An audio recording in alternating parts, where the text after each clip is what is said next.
بسم اللہ الرحمن الرحیم۔ 2019 کے لوک سبھا انتخابات کے نتائج آج 23 مئی 2019 کو آپ کے سامنے آئے۔ نتائج آپ کے سامنے ہیں۔ ظاہر بات ہے کہ نتائج کیا آئے ہیں پورے ملک بھر میں، اس کا احساس، اس کا علم آپ سب کو ہے۔ ظاہر ہے کہ نتائج کے بعد مختلف قسم کی باتیں ذہنوں میں آ رہی ہوں گی، کیفیت میں بھی دنوں کی ظاہر بات ہے کہ کچھ خاص قسم کی کیفیت بھی لوگوں کی دلوں میں آ رہی ہے۔ ان حالات میں کچھ بنیادی باتیں ذہن میں رکھنی ہیں۔ یہ دنیا ہے جہاں موسم بدلتے رہتے ہیں۔ دنیا میں بہار کا موسم بھی آتا ہے اور خزاں کا موسم بھی آتا ہے۔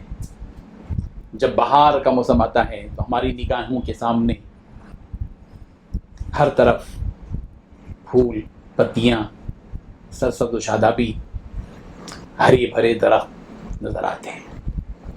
اور جب خزاں کا موسم آتا ہے تو ہر طرف مایوسی چھائی ہوئی ہوتی ہے، اچھے اچھے ہرے ہرے پتے بھی جھڑ جاتے ہیں، ایک سوکھا پن محسوس ہوتا ہے۔ بالکل اسی طریقے سے یہ حالات جو سیاسی طور پر ملکی سطح پر آئے ہیں، دنیا کا یہ معمول رہا ہے۔ زندگی، موت، کامیابی، شکست، ناکامی، بیماری، تندرستی، قوت، کمزوری، نفع، نقصان، عروج، زوال، اونچ نیچ، امیری، غریبی، یہ سب دنیا کا دستور رہا ہے۔ تلک الایام نداولها بین الناس، یہ دن ہے جس کو اللہ تبارک و تعالیٰ لوگوں کے درمیان میں پلٹتے رہتے ہیں۔ قرآن مجید میں اس کا تذکرہ موجود ہے۔ حالات ایک ساتھ نہیں رہتے، اور یہ دنیا ایک امتحان کی جگہ ہے۔ اور دنیا میں انسان ذہنی طور پر پہلے ہی یہ بات طے نہ کر لے کہ میرے سامنے، میری نگاہوں کے سامنے زندگی بھر بہار ہی بہار رہے گی۔ بہار اور خزاں دونوں لگے ہوئے ہیں۔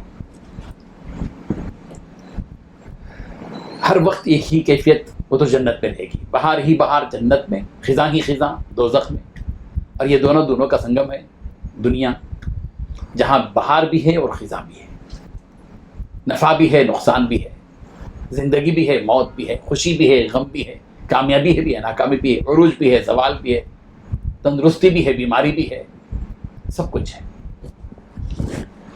لیکن مومن و مسلمان کی شان یہ ہونی چاہیے، جب کامیابی اس کو ملے تو وہ اترائے نہیں، غرور نہ کرے، خدا کو نہ بھولے، اپنی بندگی کا احساس اس کو رہے۔ اور ناکامی ملے تو مایوسی کا شکار نہ ہو۔ لا تقنطوا من رحمت اللہ، اللہ کی رحمت سے تمہیں مایوس نہیں ہونا چاہیے۔ حالات بدلے ہیں لیکن رب نہیں بدلا ہے۔ رب ذوالجلال حی القیوم ہے، زندہ جاوید ہے، اور جو کچھ دنیا میں حالات آتے ہیں وہ اللہ کے ارادے سے آتے ہیں۔ یولج اللیل فی النہار ویولج النہار فی اللیل، رات کو دن میں بدلنے والا، دن کو رات میں بدلنے والا، یہ سارا نظام اللہ کے ہاتھ میں ہے۔ اس لیے مومن و مسلمانوں کو بنیادی طور پر یہ بات ذہن میں رکھنا چاہیے کہ زمین اور آسمان، چاند و سورج، ستاروں، سیاروں، جن و انس کا خالق اور مالک وہی ہے، اور دنیا کے اندر جو تبدیلی آتی ہے اللہ کے ارادے کے بغیر نہیں ہو سکتی۔ یہ بات ذہن میں رکھنا چاہیے، اور مسلمانوں کو ہر حال میں اللہ تبارک و تعالیٰ ہی کی طرف رجوع رکھنا ہے۔ ایسا نہیں ہے کہ حالات موافق ہوں گے تو ہم اللہ تعالیٰ کی تسبیح اور تعبیر بیان کریں گے، اور ناموافق حالات آ جائیں تو پھر اپنے رب کو بھول جائیں گے، اس سے اپنا رشتہ توڑ لیں گے۔ ایسا نہیں ہے، ہمیں اپنے رب سے رشتہ مضبوط ہر حال میں رکھنا ہے، بہار میں ہو یا خزاں میں ہو، بیمار ہوں یا تندرست ہوں، طاقتور ہوں یا کمزور ہوں، کامیاب ہوں یا ناکام ہوں، فتح ملے یا شکست ہو، ہر حال میں اپنے رب سے بالکل تعلق اپنا مضبوط رہنا چاہیے. یہ نغمہ گلو لالا کا نہیں پابند، یہ نغمہ گلو لالا کا نہیں پابند. بہار ہو کہ خزاں لا الہ الا اللہ، اللہ کی صدا بلند ہوتی رہنی چاہیے ہر حال میں، ہر حال میں. یہ خامخواہ کے تبصرے، منفی تبصرے اور کھوکھلی باتیں، اسباب کی پیرائی کی جو کھوکھلی باتیں ہیں اور اسی کے صرف تبصرے ہوں، اس کی کوئی ضرورت اور حاجت نہیں ہے، اس کا کوئی فائدہ نہیں ہے. ہمیں اپنے آپ تعلق کو اللہ تعالیٰ سے مضبوط کرنا چاہیے. اور سب سے بڑی بات یہ ہے کہ ایک ہوتی ہے ذاتی زندگی اور ایک ہوتی ہے اجتماعی زندگی. ذاتی زندگی میں بھی حالات آتے ہیں، اجتماعی زندگی کے اندر بھی حالات آتے ہیں. اجتماعی زندگی کے لیے جس چیز کی ضرورت ہے، جس ملک میں ہم جی رہے ہیں، ہمیں اپنی اجتماعی زندگی کے جو تقاضے تھے، جو ضروریات تھیں، اس میدان میں ہم نے جو کام ہم کو کرنا چاہیے تھا ہم نے کیا یا نہیں. جو پیغام برادران وطن تک ہمیں دینا چاہیے تھا ہم نے دیا یا نہیں. اقبال نے جو بات کہی تھی، یقین محکم عمل پہ ہم محبت فاتح عالم جہاد زندگانی میں یہ ہیں مردوں کی شمشیریں. ان شمشیروں کو تو ہم نے استعمال ہی نہیں کیا. جو شمشیریں یقین کی ہیں، یقین محکم ہو، عمل پیہم ہو، محبت ہو، ہم نے وہ دیا نہیں. ایک بات یاد رکھیے کہ یہ جو نماز ہے، روزہ ہے، یہ ہماری اپنی ذاتی زندگی کے لیے ہے. ہماری ذاتی زندگی کے اعتبار سے نماز اور روزہ، اور اجتماعی زندگی کے اعتبار سے کچھ ذمہ داریاں ہیں. اے ممکن ہے کہ اس ملک میں رہتے ہوئے ہم نے ان اجتماعی زندگیوں کو پورا نہ کیا ہو. زندگی میں حالات انسان کی تربیت کے لیے آتے ہیں، اور عموماً ناموافق حالات اپنی کمزوری کو دور کرنے کے لیے آتے ہیں، اپنے احتساب کے لیے آتے ہیں، اپنے جائزے کے لیے آتے ہیں، اپنے آپ کی تنقید کے لیے آتے ہیں. وقت کا تقاضا ہے کہ ہم اللہ کے ہر فیصلے پر راضی ہوں. رضیت باللہ ربا وبالاسلام دینا وبمحمد نبی ورسولہ. رضیت باللہ، اللہ کے رب ہونے پر راضی ہوں. دور رسالت میں 13-14 ہزار صحابہ کرام سے یہ بات کہی جا رہی ہے کہ والذین کفروا بعضهم اولیاء بعض، کہ جو لوگ کافر ہیں وہ ایک دوسرے کے دوست ہیں، ایک دوسرے کے معاون، ایک دوسرے کے خیرخواہ، ایک دوسرے کے ہمدرد، ایک دوسرے سے ان کا تعلق مضبوط. اللہ تعالیٰ اس کے بعد ایمان والوں سے فرما رہے ہیں کہ الا تفعلوه تکن فتنة وفساد کبیر.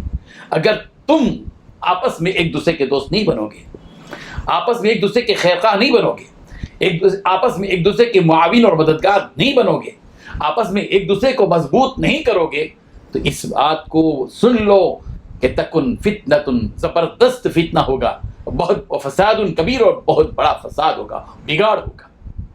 اسی لیے نبی کریم حضرت محمد رسول اللہ صلی اللہ علیہ وسلم نے مومن اور مسلمانوں کو ایک دوسرے کو مضبوط کرنے کی بات کی. المؤمن کالمؤمن کالبنیان. ایک مومن دوسرے مومن کے لیے ایک عمارت کی طرح ہے کہ عمارت کی ایک اینٹ دوسری اینٹ کو مضبوط کرتی ہے. یشد بعضہ بعضا. سرکار دو عالم صلی اللہ علیہ وسلم نے اپنی دونوں ہاتھوں کی دونوں انگلیوں کو اس طرح جما کر فرمایا کہ ایک دوسرے کو ایک اینٹ دوسرے کو مضبوط کرتی ہے، تو ایک مسلمان دوسرے مسلمان کو مضبوط کرے. حالات کا جائزہ نہیں، ہمارے حالات، ہماری توانائیاں جو صرف ہو رہی ہیں وہ اس سے ہم پوری طرح واقف ہیں کہ ہم خود اپنوں کو کھوکھلا کرتے ہیں. ہمارے اختلافات، ہمارا ایک دوسرے کو کمزور کرنا، ہمارا ایک دوسرے پہ تنقیدیں کرنا، یہ جو آپس میں ہم ایک دوسرے کو مسلک کی بنیاد پر، برادری کی بنیاد پر، خاندان کی بنیاد پر، علاقے کی بنیاد پر، زبان کی بنیاد پر، رنگ کی بنیاد پر ہم ایک دوسرے کو اگر کھوکھلا کرنے میں لگے ہوں تو ظاہر بات ہے کہ مکتب فکر کی بنیاد پر، مسلک کی بنیاد پر لڑائی اور جھگڑے جو ہوتے ہیں، ظاہر بات ہے کہ ہم ایک دوسرے کو کمزور کر رہے ہیں. ضرورت اس بات کی ہے، پیغام حالات دے رہے ہیں کہ ہم ایک دوسرے کو مضبوط کرنے والے بنیں. اور یہ ایک لمحہ فکریہ ہے مسلمانوں کے لیے. اب یہ وقت نوحہ، ماتم، مایوسی، شکست دلی، منفی تبصرے اور اسباب کے پیرائے میں کھوکھلی باتوں میں مصروف ہونے کا وقت نہیں ہے. اس معمول کو ہمیں ختم کرنا چاہیے اور اپنی کمزوریوں، اپنی خامیوں کا بھرپور جائزہ لینا چاہیے اور اللہ تبارک و تعالیٰ کی طرف رجوع کرنا چاہیے. اللہ تبارک و تعالیٰ ہم سب کو نیک توفیق عطا فرمائے. اللہ تبارک و تعالیٰ قادر مطلق ہیں، مختار کل ہیں. اس کی طاقت سے بڑھ کر کسی کی طاقت نہیں ہے. ایسا نہیں ہے کہ کوئی بہت بڑی طاقت اللہ نے کسی ایک کمزور انسان کے ہاتھ میں دے دی ہو، ایسا نہیں ہے. سارے فعال لما یرید تو رب ذوالجلال ہے. جس کام کا ارادہ وہ کرتا ہے وہ کر کے رہتا ہے. اور ان اللہ علی کل شیء قدیر، بے شک اللہ ہر چیز پر قدرت اور طاقت رکھتا ہے. اسی لیے اللہ کی ذات پر بھروسہ، اعتماد، توکل، ایمان، تقوی کی کیفیتوں کی طرف ہمیں راغب ہونا چاہیے. اللہ تعالی ہم سب کو انابت الی اللہ کی، توکل علی اللہ کی توفیق عطا فرمائے. وآخر دعوانا ان الحمد للہ رب العالمین.